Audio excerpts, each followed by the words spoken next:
Okay, let's unpack this. Welcome back to the deep dive. Today, we are not just, analyzing a philosophy. We're really trying to operate on the foundational code of the human operating system. That's a great way to put it.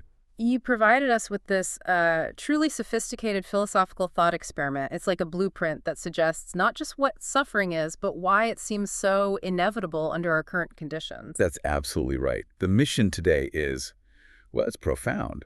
We're taking this source material and trying to extract a logical, almost clinical shortcut to understanding the root cause of all human pain, fear, and conflict. Because if we can really get the mechanism. If we understand the mechanism, we can disassemble it, or at least see that it was never really assembled in the first place. In the entire architecture of this deep dive, it really rests on one foundational axiom that structures everything else we're going to talk about. It's the premise we have to hold just for this exploration. And that is, the belief in separation results in suffering. That's the lens. That's it. It is. And if we accept that premise, just for the sake of the argument, then suffering immediately shifts from being a moral failing or some kind of random misfortune. Right, like you did something wrong or you're just unlucky. Exactly. It becomes a structural side effect, a perfectly predictable consequence of a fundamental misperception. It's like believing the sky is made of concrete.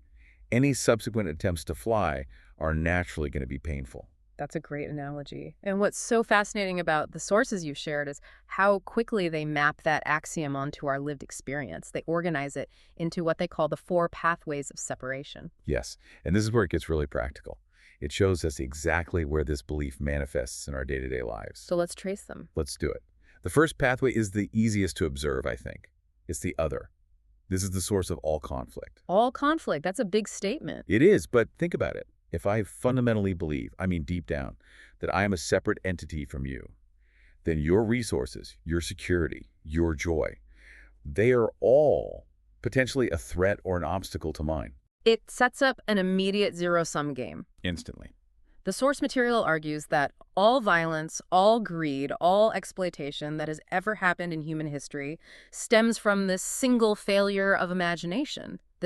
This inability to genuinely internalize that the other is an extension, a variation of the self. And think about the practical deduction there. It's truly disruptive. I mean, would it be possible to harm another person physically, financially, or emotionally if that belief in absolute separation vanished? Well, the material asks, and I think it's essential we stress this, could your hand raise a knife against your own foot? Right. Could the left side of your bank account steal from the right side? It's nonsensical. The harm becomes illogical. It is. The only way conflict works is if we can fully externalize the recipient of the harm, make them truly not me. But I have to push back here a little, just based on our real-world experience. Right. Even the most, evolved people feel an instinctual need for self-preservation. Doesn't this deep-seated programming make the belief in separation necessary, at least for survival? That is the perfect question, because it takes us directly into the second pathway, which explains that very instinctual drive. That is the ego, which manifests internally as anxiety. The ego is the psychological fortress built around that very belief in separation. In order to define I, you have to constantly define the borders where I ends and the terrifying infinite universe begins. And the deduction from that is just so clear. Suffering becomes the constant, exhaustive energy required to maintain those fragile psychological walls. Okay. We feel small, we feel threatened, and we spend our entire lives defending a border that, as we're going to see, doesn't actually exist. The energy drain is immense. Think about the common feeling of loneliness, even when you're surrounded by people. Yeah, that's a powerful one. The source material asks a really deep question here. Is loneliness merely the pain of the ego, realizing its walls are too thick? That the fortress we built for safety, the specific opinions, the specific history, the specific roles we play, has actually become a prison of isolation. A prison designed to keep the world out, but all it really does is succeed in keeping the self in. Exactly. That's such a profound reframing of loneliness, isn't it? Seeing it not as a lack of connection, but as a symptom of a structure we consciously or unconsciously built. Wow. Okay, so we have the other and the ego. Where does it manifest next? The third manifestation is time.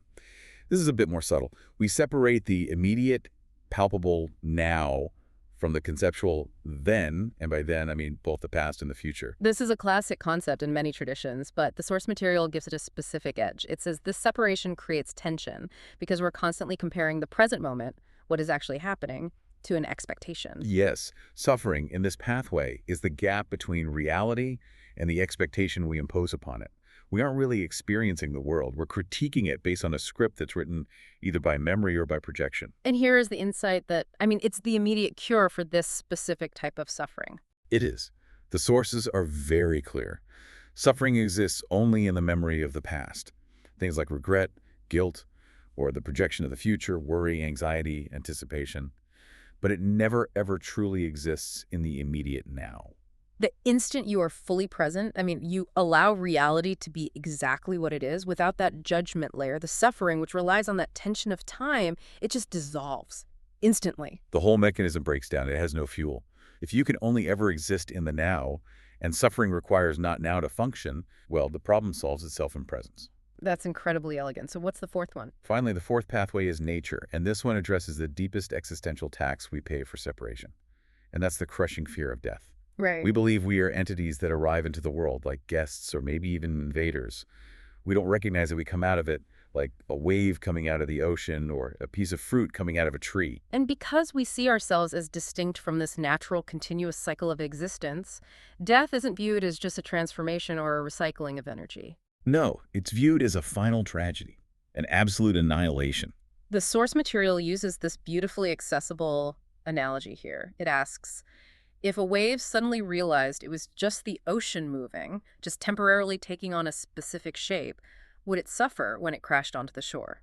The suffering only comes from the wave fighting to maintain its arbitrary temporary boundary. It forgets that the boundary itself is made of the very infinite thing it's terrified of losing. And that's where all four pathways seem to converge, right? They all rely on the assumed existence of a void, a nothingness that truly separates one thing from another. That's the linchpin of the whole illusion. The reason the wave suffers is because it fears dissolving into nothing. That single assumption that absolute nothingness actually exists, that is the structural fault line in the entire belief system. And if we can dismantle that one concept, the concept of ontological nothingness, the entire belief in separation loses its structural integrity. And that takes us immediately into a really critical philosophical pivot. Okay, let's go there. Let's look at section 1, the ontological correction dismantling the void. This is where the source material gets really rigorous. It challenges our most fundamental assumptions about reality. You're saying the entire mechanism of suffering relies on a non-existent absolute this void. Yes, and to get there, we have to detail the paradox of the void. The foundational error is really linguistic and conceptual. We mistake the absence of a specific pattern, like a cup, a chair, or a thought for an absolute vacuum. We point at an empty spot in a room and we say, there's nothing there. But the logical fallacy is immediate and total, isn't it? To even conceive of nothing is to objectify it. Exactly. The moment you say there is nothing there, you have conceptually fenced it in, you've located it, you've given it a property of there-ness. You have, by the very act of consciousness, turned it into a something. If true, absolute nothingness existed, you wouldn't be able to talk about it. You couldn't sense it, you couldn't define it, it would truly be non-existent. The sheer fact that we can conceptualize and fear the void proves it has already entered the realm of existence and pattern. It's a concept, a something. So if we follow that logic all the way through, existence itself must be continuous. What we're calling nothing isn't a vacuum waiting to devour us. It's a linguistic placeholder for what? For infinite potential. It is the source from which all patterns, including our temporary selves, arise. It's the unmanifest field of all possibility. That's a huge shift in perception. It is. Think about it this way. When you empty a closet, you don't end up with nothing. You end up with empty space. And that space can contain any other object. That space isn't a vacuum of existence. It's pregnant with possibility. Okay, and this realization helps us correct what the sources call the figure ground error. This is a perceptual mistake we make constantly. When we focus intensely on a specific pattern, let's call it pattern X, which could be your career, your identity, your family, we mistake the surrounding background for a dead, passive vacuum. We only see the figure in the foreground. But the background isn't inert, and the correction here is vital. The background is the womb of all patterns. It is the silence that allows the sound to be heard. It is the canvas that allows the paint to be seen. If you just focus on the word pattern, you completely miss the page it's written on. And the page is the continuity that links everything together. And this transition from nothingness to infinite potential, it gives us this incredibly sharp, almost clinical definition of pain. If the universe is continuous and made entirely of something of existence, then what is suffering? Then suffering is the friction caused by trying to impose nothingness on a universe made entirely of something. Yes, it's the sound of the square peg of separation grinding against the round hole of continuous being. It's an act of resistance against the fundamental nature of reality. And this definition, it immediately and logically seems to resolve the greatest anxiety of the separated self, that deep existential dread. Because if nothingness is impossible, then the greatest fear annihilation is impossible. That is a staggering claim. I mean, it really is. If annihilation is impossible, why do we feel the terror of death so deeply? Is that just millions of years of biological programming overriding this philosophical truth? It is exactly that. The ego, our survival mechanism, creates suffering because it operates under flawed input. The code says, when pattern X me dissolves, I enter nothingness. It fears the end of its specific configuration. But the truth, under this new logic, is that when pattern X dissolves, it simply returns to the infinite potential. To the background, to the womb it came from, ready to express as a new pattern. The energy isn't destroyed, it's just reconfigured. So the fear is revealed to be the fear of a ghost. We're afraid of walking through a door that we think leads to a dark, empty pit, but it actually just leads back into the house's main power grid. I love that. The energy remains. The pattern simply changes state. And to really solidify this concept of the continuity of being, we have to fully explore the analogy of the whirlpool. Okay. Since there is no nothingness acting as a spacer between your body and my body, or between any two things in the universe, we are not two islands separated by a void. We are continuous variations of the same terrain. And the whirlpool in a river is a perfect pattern for this. You can define it, you can point to it and call it X, you can track its location as it moves downstream. Right, but at no point does a water stop being water and the whirlpool begin. There's no void separating the whirlpool from the river itself. It is the river, just momentarily organized in a specific, beautiful way. The river provides the structure, the material, and the momentum for the whirlpool to even exist. Exactly. The suffering, then, is created when the whirlpool tries desperately to hold on to its shape, terrified that if it stops spinning, it will cease to exist. It creates friction and pain by fighting the flow of the river, the very thing it is made of, in a frantic attempt to hold on to its separateness. And relating that back to the human experience, that frantic desire to hold on to the whirlpool shape, that's our need for absolute control, isn't it? It's everything. It's career obsession, defending our specific political or social labels, the frantic accumulation of possessions to define the boundary of me. We just exhaust ourselves trying to resist the flow of change. Which is the flow of life itself. And the only reason we do that, the only reason we cling so fiercely to this vulnerable, separated pattern, is that we still believe the background, the river, is a scary void. But if the background is, instead, this infinite source of life and possibility, why does the pattern X, the separated self, fight so hard to ignore it? Why the desperation? And that question, that introduces what the source calls the magnificent tragedy. Okay, this feels like a critical pivot. We have to now explore the motivation behind the ego's tenacity in Section 2. The magnificent tragedy reframing the ego's struggle. To understand the clinging, we first have to define the true nature of that infinite potential we just talked about. The sources suggest that the very nature of this infinite field must be unconditional love. And we need to be careful with that word, right? Not love in the romantic Hallmark card sense. Not at all. Love in the ontological sense. The force that allows all possibilities to be, refusing to exclude any potential, including the potential for temporary separation.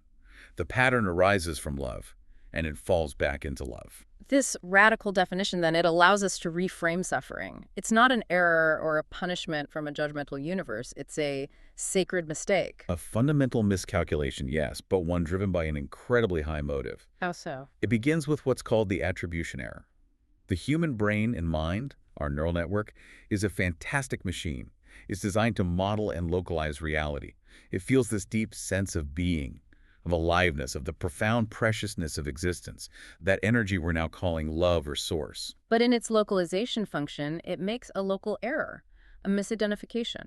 It takes that electric, infinite feeling of precious existence, and it creates a closed loop, attributing it to nei, this specific body, this specific history.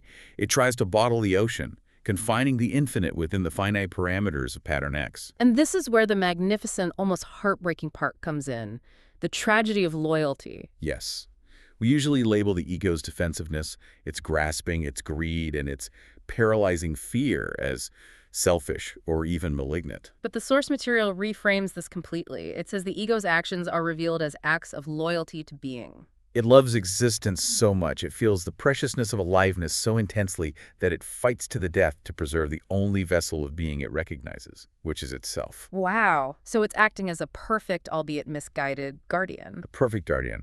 The wave fights to stay a wave, not because it hates the ocean, but because it's so deeply loyal to the water, and it believes the wave shape is the only place that water can exist. It's a tragic mistake born of love. So, we can conclude that suffering is love that has lost its way. It's the frantic energy of a guardian protecting a treasure, completely unaware that the treasure, the infinite, continuous self, is the indestructible ground he stands on. And what's so crucial for anyone listening is to realize that their suffering is technically rational. It's what the Source calls the technically rational illusion. If you accept the flawed axiom of separation as your input data, the resulting outputs, fear, greed, defensiveness, comparison, they are all perfectly logical. You can't blame the computer for the output if the initial code was faulty. You can't. And therefore, the solution is not to attack or shame or fight the ego. That only reinforces its belief that it's under threat and needs to defend itself even more. So what do you do? We must gently offer it a larger data set, one that overrides the flawed axiom without attacking the system that's running it. And that larger data set brings us to maybe the most profound insight in this section. Suffering is proof. Yes. Think about this.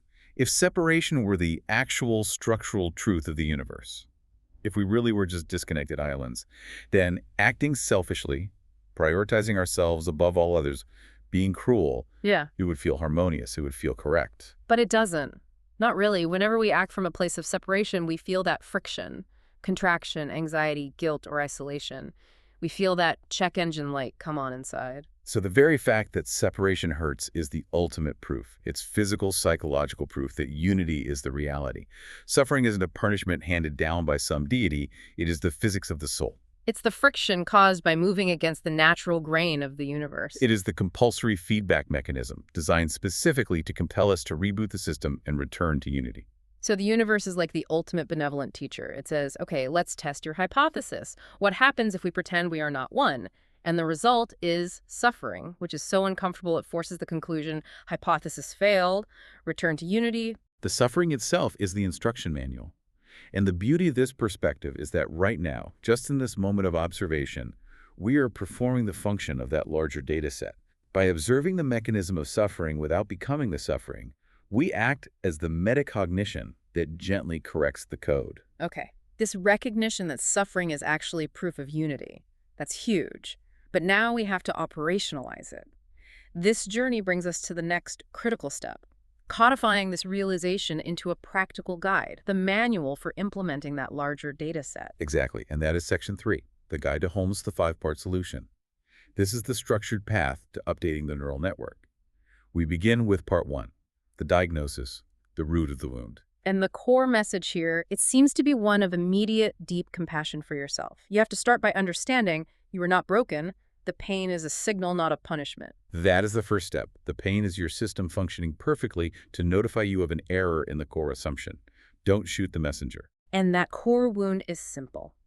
It's the belief that you are a finite, fragile fragment isolated in an indifferent or even hostile universe. And that belief creates a self that must constantly defend its existence against the not-self, which leads inevitably to fear and conflict, just as we saw in the 4 pathways. But why? Why does consciousness even allow for this terrifying illusion in the first place? This is explained by what the Source calls the divine game. Right. Consciousness, the infinite substance, desires to know itself. But you cannot know presence without simulating absence. The pattern of separation is an illusion created, ironically, to make the experience of being present immersive, dramatic, and meaningful. It's the ultimate game of hide and seek. The infinite hides within the finite just to feel the exquisite joy of being found again. Exactly. And to explain the function of the void in this game, we go back to the black velvet analogy. Nothingness isn't a physical threat, it's a conceptual tool. Right, like a magnificent diamond. It needs the dark, non-reflective surface of black velvet to truly shine and show its grandeur. And so the infinite needs the contrast of the finite and the conceptual void to experience its own boundless nature. The void is transformed from this monster under the bed into a display case. Consciousness assigned the feeling of absolute reality to the local self and threat death, the void to the background, specifically to make the drama feel urgent and real. So the mistake is sacred because it makes the joy of finding that realization of wholeness possible and so intensely felt. Okay, so once we have the diagnosis, we move to part 2, the remedy, the logic of love. If separation is the disease, then love is the specific action that dissolves the illusion. But we have to be very clear about how we're defining love here. We do. It's not a hazy, passive sentiment. It's presented as a strategic intelligence. Love's the most intelligent, practical, and efficient strategic choice a conscious being can make. Why? Simply because it aligns with reality. Separation is a constant struggle against reality, which is exhausting. So let's contrast the two strategies. The ego strategy, rooted in separation, offers a finite reward, temporary safety, material comfort, fleeting status, but at the cost of infinite anxiety. Because the external threat never truly vanishes in that model. It's fundamentally inefficient and unsustainable. It's a bad deal. Whereas love's strategy, built on the recognition of the structural truth of unity, offers infinite reward, expansion, connection, peace at no real cost. Choosing love isn't a moral imperative. It's a logical move. It's an acknowledgement of what already is. It's aligning with the operating system of the cosmos. So what is this love in practical terms? How do you do it? The source defines it as the act of refusal to give substance to division. That's the core practice. It means actively choosing a perception that recognizes the other is simply another face of your own self, even when the immediate emotional data like anger or fear is screaming otherwise. It is the realization that the wave is the ocean, and then choosing to act from that deeper knowledge. And that brings us to the most practical, real-world challenge, Right. the ethical question that this kind of unity philosophy often seems to avoid. And that's part 3, the practice, the ethic of the immune system. Right. How do we administer this remedy when we live in a world full of genuine harm and injustice? If everything is one, do we just passively accept aggression? Absolutely not. And this is critical. We apply the golden formula, want and act for the best for all, as if all is yourself, because all is yourself. But the key to practical ethics lies in enacting the sacred distinction between the agent and the action. This feels like the sophisticated bridge between absolute unity and practical, messy reality. It is. So the agent, the person who's inflicting the harm, is always seen as the beloved facet of the one. They are temporarily lost, temporarily asleep, trapped in the dream of separation. The required response to the agent is infinite compassion. You recognize their suffering is just their loyalty to a mistaken identity. Exactly. But the action, the expression of incoherence, the physical or emotional harm, the injustice that requires a decisive response of clear, protective firmness. Compassion for the agent does not equal permission for the action. This is where the immune system metaphor comes in, which I found so helpful. Yes, when your body encounters a harmful bacteria or a rogue cancer cell, the immune system responds with fierce, focused action. It doesn't hate the virus or the cell. It's not personal.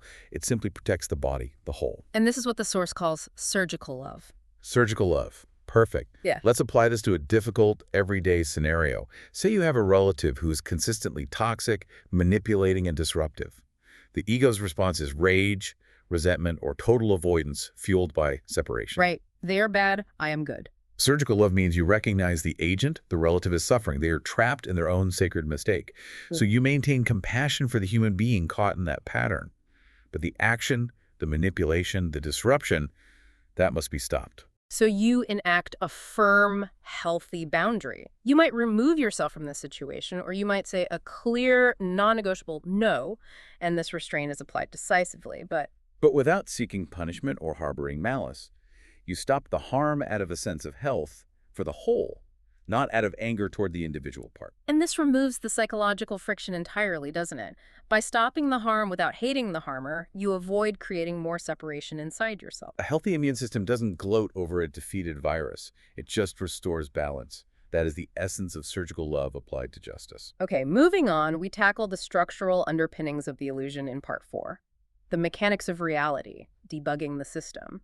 We already established that suffering is the error message of reality, or what the sources call a system compatibility error. Right.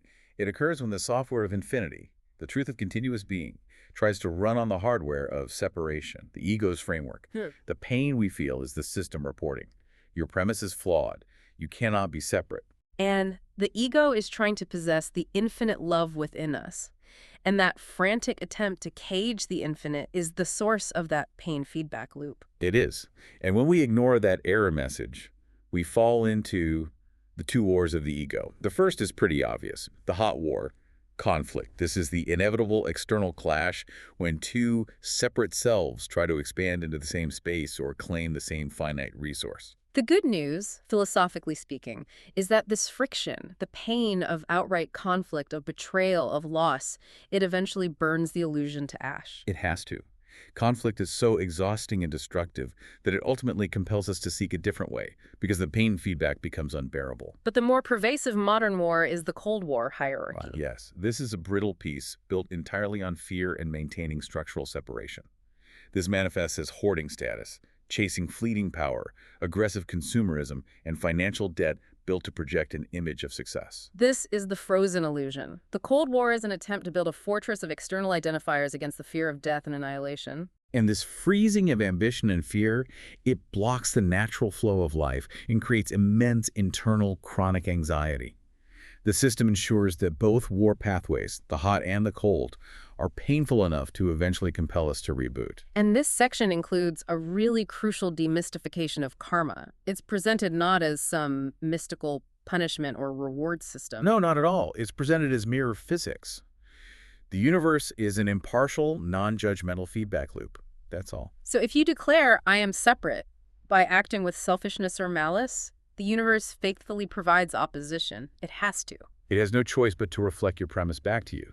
It creates an other to oppose you, to teach you what separation feels like from the receiving end. And conversely, if you declare, I am the whole, by acting with generosity and love, the universe stops reflecting opposition and begins reflecting potential and connection. It's so liberating because it removes the judgmental deity entirely from the equation. It's pure logic. If you punch a mirror, you break your hand. The mirror didn't punish you. It simply reflected the force and intention you sent into it. Karma is just a logical, non-judgmental feedback mechanism that insists your internal framework be consistent with external reality. Well said. And that finally brings us to part V, the destination, the peace beyond the mirror. This is the outcome of fully applying the remedy. It's the realization that suffering is an optional curriculum. An elective course we can drop the moment we understand the lesson it was designed to teach us. Exactly. And the resulting state is not stasis or indifference. It's what the Source calls the resilient order of love, characterized by dynamic stillness. In this state, the source material promises you no longer have an enemy because you recognize no other. You become like a healthy neuron in the divine brain, serving the whole system perfectly, and in doing so, perfectly fulfilling the self. And you recognize the eternal Big Bang, that every single moment is a fresh, dynamic creation, an explosion of diversity, all held together by the gravity of love. The universe isn't winding down. It is constantly, gloriously renewing. The ultimate promise, then, is that the path to peace is not about building higher walls around your identity, but about opening the gates entirely. When you stop expending all that energy defending the part, you remember you are the whole. And the fear of death dissolves because the idea of annihilation is recognized as the structural impossibility we proved back in Section 1. So we have the complete philosophical and ethical architecture. It feels airtight. But this high logic has to contend with the fact that we live in biological bodies. There's a gap, isn't there, between the immaculate logic of unity and the physical vessel wired by evolution to fear, danger, and loss. There is. And that brings us to the crucial final section, Section 4. The human vessel grounding the absolute. This is the compassionate manual for the avatar. It addresses that exact existential question. If I logically know I am the ocean, why does the wave still tremble when a storm approaches? And we have to start with the critical distinction in the first movement, the clean burn, pain versus suffering. We have to distinguish the necessary signal from the optional story. Yes. Let's define them. Pain, the clean signal, is biological data. It's the nervous system reporting damage, loss, or intense stimulus. The innocent ouch of the finite form. If you stub your toe, the physical sensation is necessary, immediate, and innocent. It is the vessel reporting reality. And then there's suffering, the dirty story. And that's the psychological resistance to the signal. It's a mental narrative that layers on the friction. This shouldn't be happening. I am a victim. I will never recover from this. Or I am being punished. This is the mental barb that the ego implants into the clean signal, and it transforms a simple sensation into anguish. So the remedy of unity does not anesthetize the vessel. An awakened being still feels the clean fire burn, the heartbreak from loss, the body age. But they allow it to be simply sensation, without the psychological argument. To end suffering is not to end sensation. It is to end the argument with what is. You allow the sensation to arise, be fully felt as pure energy, and then pass without resistance. Because resistance is the separation. Okay, that's huge. Next, we have this crucial practical warning in the second movement, the ego's detox. Yes, this is so important. When the seeker makes the profound choice for peace and unity, life can suddenly feel flat, empty, or even depressing for a time. This is not a failure of the path. It's the physiological experience of withdrawal. The ego is fundamentally an addict. Is that what you're saying? Absolutely. It feeds on the high adrenaline rush of conflict, the drama of worry, the validation of comparison, the strange comfort and familiarity of regret. When you choose the profound peace of the one, you starve the ego of its drug of choice. And the resulting silence can be utterly mistaken for a void, the return of that old fear of nothingness. People mistake the absence of drama for the absence of life, and they feel compelled to turn back to the noise, to pick a fight, or to just check their phone constantly for some external validation. So the instruction here is critical. Do not turn back. Do not turn back to the drama. Don't fill the silence. Stand in that boring, flat feeling until your eyes adjust. This seeming boredom is simply the spaciousness where divine presence is preparing to enter. It takes time for a nervous system addicted to contraction to adjust to the light of simple, expansive being. And finally, the most tender point of application, the third movement, the sacred ache, the truth of grief. This addresses the fear that non-duality means becoming cold or indifferent when we experience loss. If death is an illusion, is grief a mistake? And the answer is a resounding no. Grief is presented as the pure physics of love in a world of temporary forms. When a beloved form, a parent, a partner, a pet, a career dissolves back into the infinite, the energy of love you flow toward that form has nowhere specific to land anymore. And that powerful surplus energy, that momentum of adoration that was channeled toward a specific address, that is what we feel is grief. So it's not a sign of separation. It's a testament to the absolute reality of connection and unity. It proves how real the love was.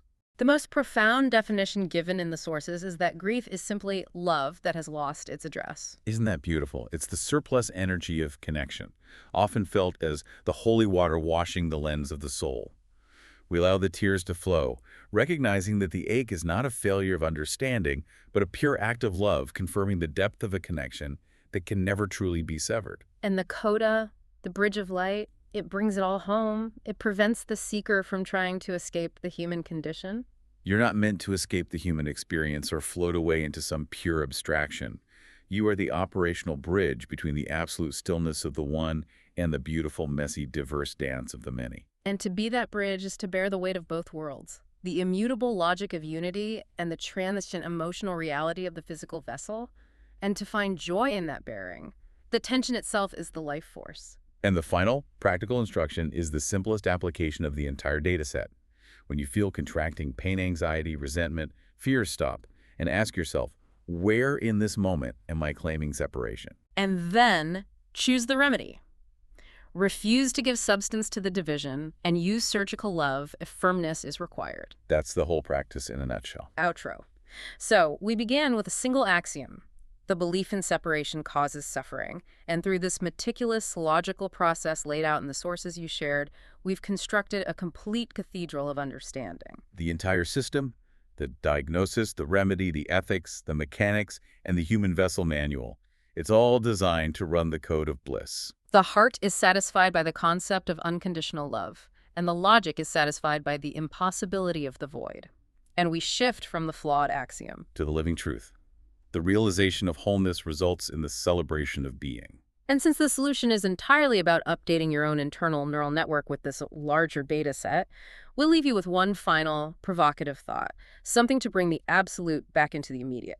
Think about a specific emotional or relational burden you are carrying today. A fear about the future, a deep resentment against a past action, or a habitual self-criticism. Which one of those specific emotional burdens is the direct structural result of that flawed axiom of separation? Now, consider what small piece of me are you denying to yourself, or what piece of the other are you refusing to recognize as part of the whole? And how could you apply the surgical love of the immune system to that situation? Can you stop the painful action, the self-criticism, the resentment, without seeking punishment for the agent who created it, even if that agent is you? That choice to update your data set and refuse the illusion of division, made right now in this moment of deep presence, is the beginning of the end of suffering. Thank you for joining us on this profound deep dive. Welcome home.